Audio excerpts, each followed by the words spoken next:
असं मंत्रिपद किती वेळा आलं आणि किती वेळा गेलं. छगन भुजबळ काही संपलं नाही. मंत्रिपद न मिळाल्यानंतर नाराज भुजबळांचा इशारा.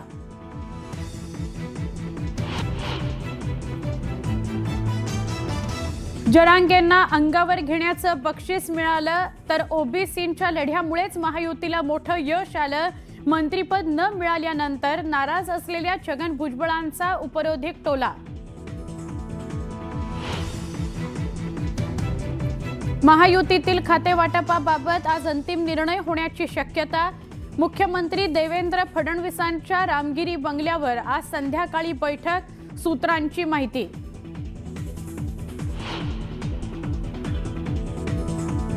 संविधानाचा अपमान सहन करणार नाही. बीड आणि परभणीतील घटनेवर चर्चा करण्याची सरकारची तयारी. मात्र विरोधकांनी राजकारण न करता चर्चा करावी. मुख्यमंत्री देवेंद्र फडणवीसांचं आवाहन.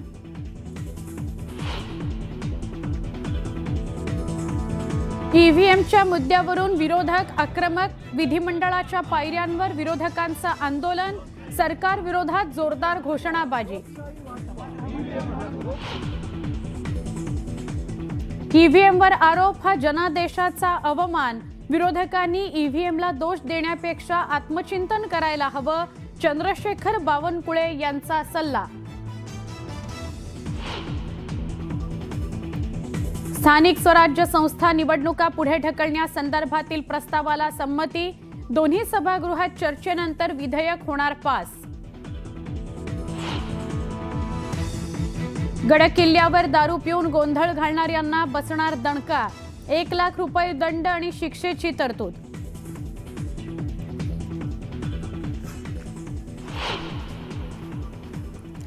नमस्कार, मी सुवर्णा. दुपारच्या या बुलेटिनमध्ये आपल्या सगळ्यांचं स्वागत. आपण बुलेटिनची सुरुवात एका ब्रेकिंग न्यूजनं करणार आहोत. खातेवाटपासंदर्भात आज अंतिम निर्णय होऊ शकतो. आज संध्याकाळी बैठक होण्याची शक्यता आहे. मुख्यमंत्री देवेंद्र फडणवीस यांच्या रामगिरी या निवासस्थानी ही बैठक होणार आहे, अशी सूत्रांनी न्यूज 18 लोकमतला माहिती दिली आहे. उपमुख्यमंत्री एकनाथ शिंदे, उपमुख्यमंत्री अजित पवार हे या बैठकीला उपस्थित राहणार आहेत. रामगिरीवर ही बैठक असेल आणि खातेवाटपासंदर्भात आज बैठकीत अंतिम निर्णय होऊ शकतो. लगेचच घोषणा होऊ शकते. 2 दिवसांमध्ये खातेवाटपासंदर्भात मुख्यमंत्री घोषणा करतील, असं अजित पवार आणि एकनाथ शिंदे पत्रकार परिषदेमध्ये म्हणाले होते. त्याप्रमाणे आज बैठक होतीये.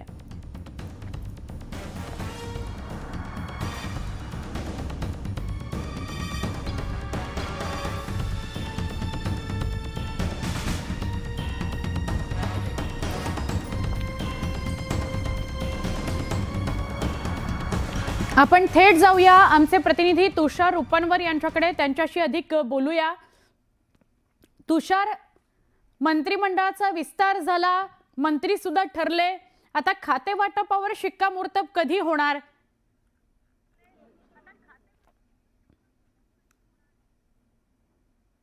सुवर्ण, आपण जर पाहिलं असेल तर मंत्रिमंडळाचा विस्तार झाला, मात्र या ठिकाणी खातेवाटप अद्याप झालेलं नाहीये.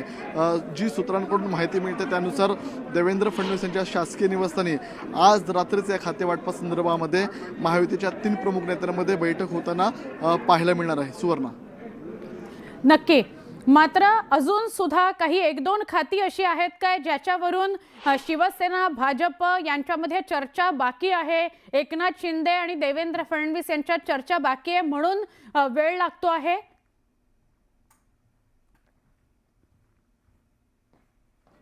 सुवर्ण, 3ही प्रमुख नेत्यांमध्ये आज संयुक्तपणे बैठक होईल. 1-2 खात्यांवरून या ठिकाणी राष्ट्रवादी आणि शिवसेना या 2 पक्षांमध्ये आताही मतभेद असल्याचं पाहायला मिळतंय. मात्र देवेंद्र फडणवीस यामध्ये आपल्याला प्रसिद्ध तबलावादक पद्मविभूषण उस्ताद जाकीर हुसेन यांचा निधन झाल्याची बातमी ही समजली. खऱ्या अर्थानं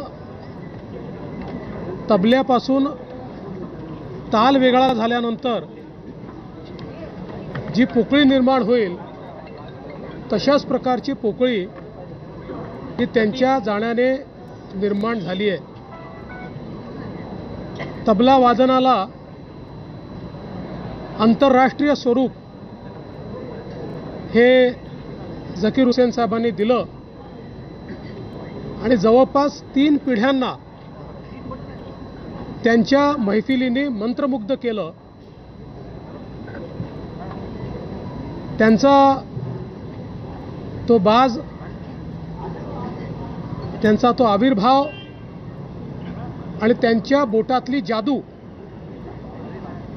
हे बघणं म्हणजे एक पर्वणी होती. आणि लाखो लाखो तरुणांना त्यांनी तबला वादनाकडे आकृष्ट केलं आणि प्रत्येक तबला वादकाचा एकच ध्येय असायचं की मला उस्ताद झाकीर हुसेन यांच्यासारखा तबला वाजवायचा आहे. खरं तर मी असं म्हणेन की ही अशी क्षती आहे की जी कधी भरून निघू शकत नाही. त्यांच्याकडनं प्रेरणा घेतलेले त्यांच्या कुटुंबातील मंडळी असतील किंवा इतरही अनेक शिष्य असतील, यांच्या माध्यमातनं त्यांचं तबला वादनाची पद्धती ही चिरकाल जिवंत राहील. पण आता मैफिलीमध्ये ते दिसणार नाहीत ही खंत मात्र प्रत्येक भारतीयाच्या मनात असेल. मी त्यांना मनापासनं श्रद्धांजली अर्पण करतो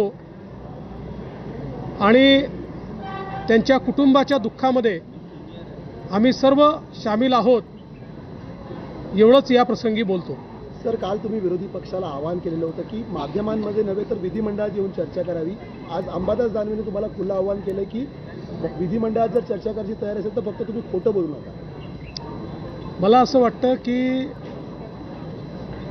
या ठिकाणी अंबादास दानवे असतील किंवा विरोधी पक्षाच्या इतरही सदस्यांना माझं अतिशय प्रांजळपणे आव्हान आहे की त्यांनी पाहिजे ती चर्चा करा. जे महत्त्वाचे विषय आहेत त्या विषयांवर त्यांना हवी ती चर्चा करावी. सरकार उत्तर द्यायला सक्षम आहे. सरकार कुठलीही बाजू लपवून ठेवणार नाही. सरकार कुठेही मागे पुढे पाहणार नाही. मात्र विरोधकांनी केवळ राजकारण करायचं ठरवलं तर मग राजकीयच उत्तर मिळेल. सर, काल मंत्रिमंडळाच्या मागण्या 30,000 कोटीच्या पुरवणी मागण्या आज मंजूर करण्यात आल्या. एकूणच राज्याच्या अर्थव्यवस्थेसाठी हे कितपत योग्य आहे? 35,000 कोटी रुपयाच्या पुरवणी मागण्या मांडलेल्या आहेत. त्या लवकरच चर्चेनंतर मंजूर होतील. आपण जर बघितलं तर आपला अर्थसंकल्प 6 लाख कोटीपेक्षा मोठा आहे. जेव्हा आपला अर्थसंकल्प 2-2.5 लाख कोटीचा होता तेव्हाही आपण 15,000 कोटीच्या पुरवणी मागण्या मांडायचो. आणि विशेषतः जेव्हापासून आपण नवीन अकाउंटिंग सिस्टीम सुरू केलेली आहे तेव्हापासून पुरवणी मागण्यांची संख्या वाढलेली आहे. कारण पूर्वी आपण जवळपास वर्षभरातल्या सगळ्या गोष्टी बजेटेड करायचो. आता आपण त्या अर्थसंकल्पित केल्या तरी ॲक्च्युअल त्या मागण्यांच्या संदर्भात जे बजेटिंग आपण करतो ते पुरवणी मागण्यांमध्ये करतो. आणि म्हणूनच मला असं वाटतं की 35,000 कोटीच्या या पुरवणी मागण्या आलेल्या आहेत. योग्य चर्चा करून त्या मागण्या आम्ही मंजूर करू.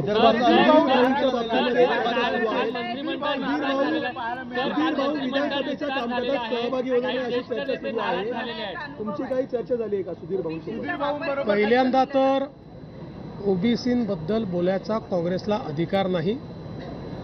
कारण काँग्रेसच्या उभ्या जीवनामध्ये ओबीसींवर अन्याय करण्याच्या व्यतिरिक्त काँग्रेसने काही केलं नाही. महाराष्ट्रातलं ओबीसी मंत्रालय मी मुख्यमंत्री असताना स्थापन झालं. महाराष्ट्रामध्ये ओबीसी समाजाकरता 48 GR हे आमच्या सरकारने काढले.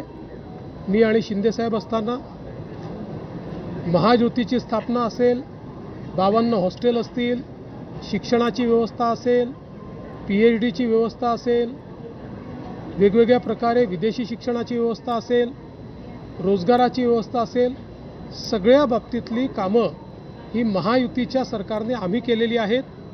काँग्रेसला दाखवण्यासारखं एकही काम नाही. देशामध्ये देखील इतक्या वर्षांनंतर ओबीसी समाजाला त्या ठिकाणी संवैधानिक दर्जा हा मोदीजींनी दिला. जवळजवळ 60-65 वर्षानंतर मेडिकल ज्या ॲडमिशन आहेत त्याच्यामध्ये ओबीसींना आरक्षण हे मोदी साहेबांनी दिलं. आणि आजही आपण पाहू शकतो मोदी साहेबांचं मंत्रिमंडळ असेल किंवा आमचं मंत्रिमंडळ असेल, सर्वाधिक ओबीसी मंत्री आमच्या मंत्रिमंडळात पाहायला मिळतात.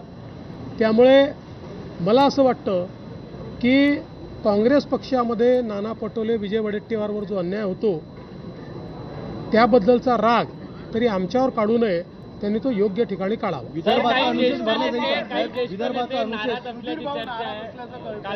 माझी सुधीर भाऊंची नीट चर्चा झालेली आहे.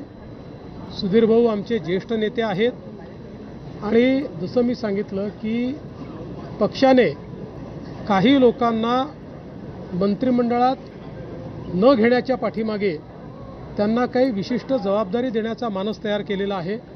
शेवटी पक्ष आणि सरकार या दोन्ही गोष्टी आपल्याला चालवायच्या असतात.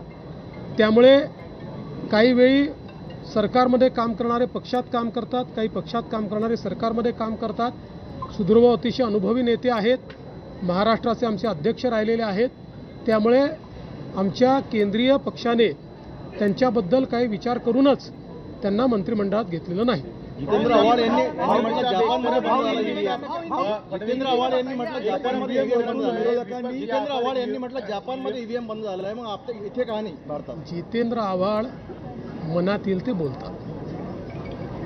त्यांना कुठला पुरावाही लागत नाही, त्यांना आगाही लागत नाही आणि पिछाही लागत नाही. त्याच्यामुळे अशा प्रकारच्या प्रश्नांना मला उत्तर विचारू नका.